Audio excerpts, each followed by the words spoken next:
Perkenalkan, nama saya Dojanto, NIM 119220069, Program Studi Perencanaan Wilayah dan Kota, TPB 39. Perkenalkan, nama saya Dea Aulia Putri, NIM 119220019 dari Prodi Perencanaan Wilayah dan Kota, TPB 39. Nama saya Ferry Francisco HR, NIM 192200031 dari Prodi Perencanaan Wilayah dan Kota, TPB 39. Perkenalkan, nama saya Jian Cika Zalia, NIM 119220032 dari Prodi Perencanaan Wilayah dan Kota, TPB 39.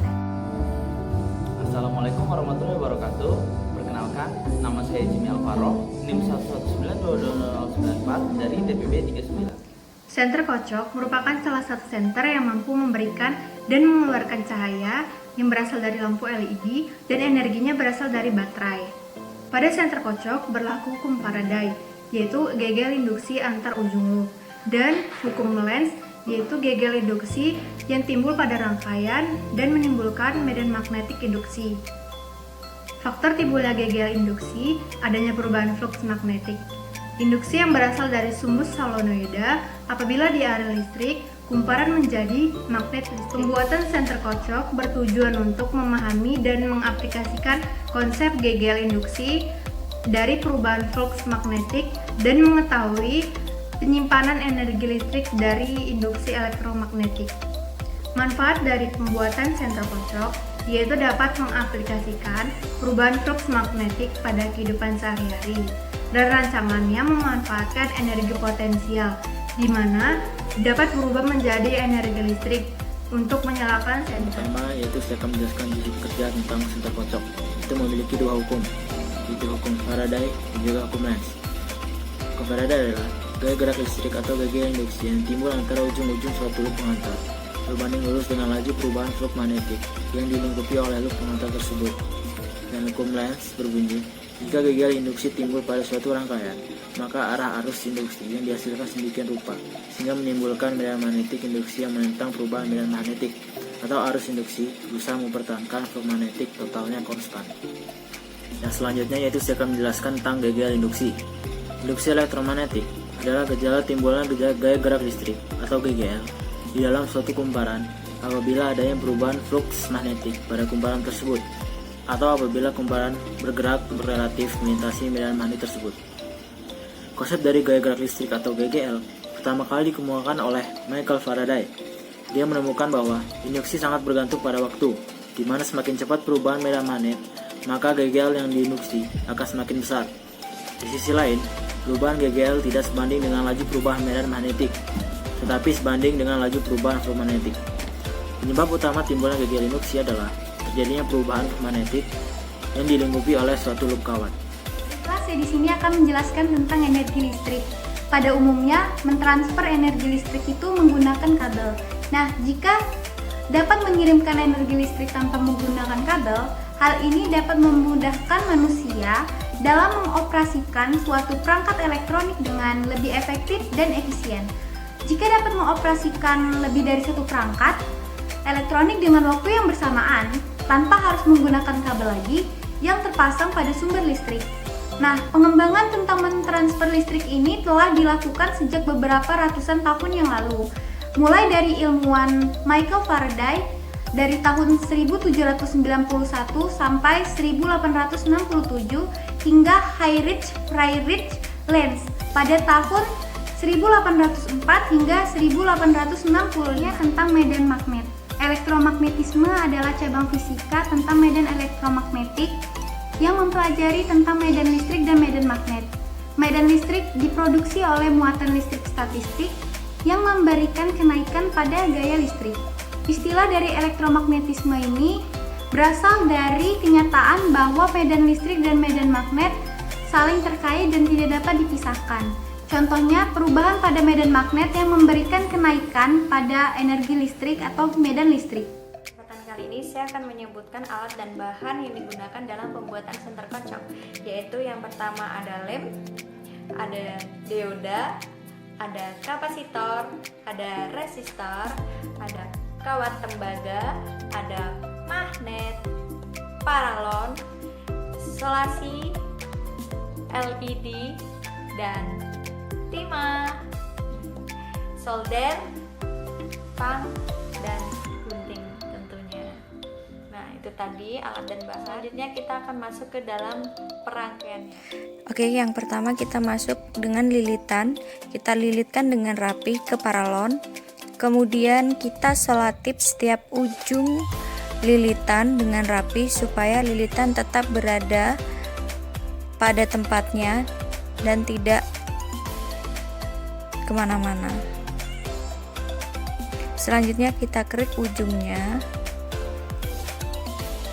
Kemudian kita solder dioda pada rangkaian seri dengan menggunakan solder dan timah. Setelah kita solder dengan rapi, selanjutnya kita bersihkan setiap ujung dari hasil solderan dioda tadi agar terlihat rapi.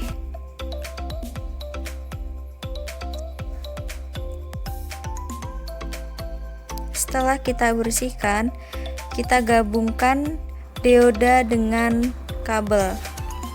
Sama halnya, kita gabungkan dioda menggunakan solder dan timah pada rangkaian dioda dan kabel ini. Setelah kita menggabungkan dioda dengan kabel, selanjutnya kita hubungkan dioda kabel dengan resistor dan kapasitor pada kedua ujungnya, seperti gambar ini.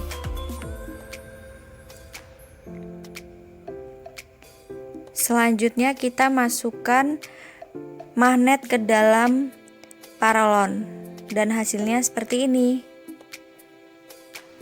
Masuk ke dalam uji coba. Ketika melakukan uji coba, baiklah untuk melakukannya di tempat yang gelap, karena intensitas cahaya yang ditimbulkan merupakan cahaya yang sangat kecil. Pada uji coba ini, saya menggunakan 500 lilitan dan kocokan yang tidak terlalu lama, sehingga hasilnya adalah lampu tidak menyala.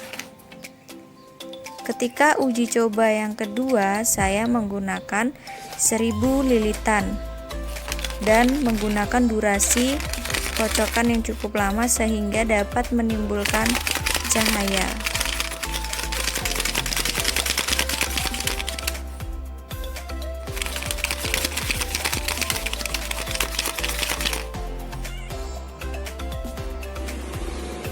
Di sini saya akan menjelaskan tentang efisiensi pada percobaan kali ini.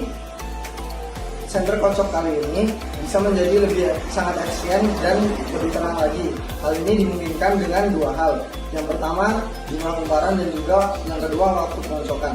Semakin banyak jumlah kumparan yang terdapat pada senter, maka nyala pada senter akan semakin terang. Yang kedua, waktu pengocokan. Semakin lama waktu yang digunakan untuk mengocok senter ini, maka energi yang dihasilkan akan semakin besar. Saya akan menjelaskan tentang kegagalan dalam percobaan kali ini.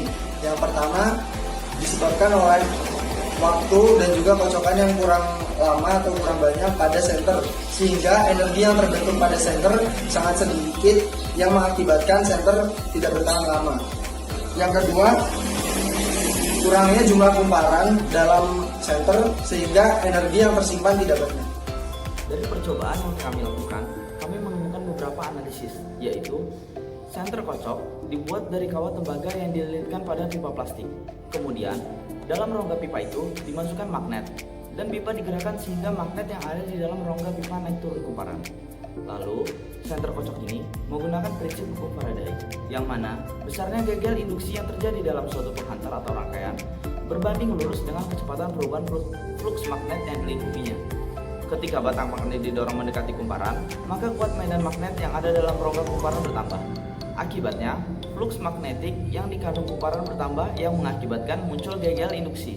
Terakhir, ketika batang magnet didiamkan, maka tidak ada perubahan kuat medan magnet dalam rongga kumparan. Akibatnya, fluks magnetik yang dikandung kumparan tidak berubah sehingga tidak ada gagal induksi yang muncul. Setelah kami melakukan percobaan pembuatan senter kocok, kami dapat menyimpulkan bahwa gagal induksi akan semakin besar apabila jumlah lilitan kumparan semakin banyak. Perubahan flux magnetik yang besar akan menghasilkan gaya induksi yang besar juga. Dan flux magnetik akan bertambah ketika batang magnet didorong mendekati kumparannya. Tapi flux magnetik akan tetap atau tidak berubah ketika batang magnet didiamkan. Flux magnetik juga akan berkurang ketika batang magnetik ditarik keluar dari kumparan. Dan yang terakhir, besarnya GGL induksi yang dihasilkan bergantung pada berapa cepat perubahan flux magnetik berlangsung, bukan bergantung pada berapa nilai flux pada saat itu.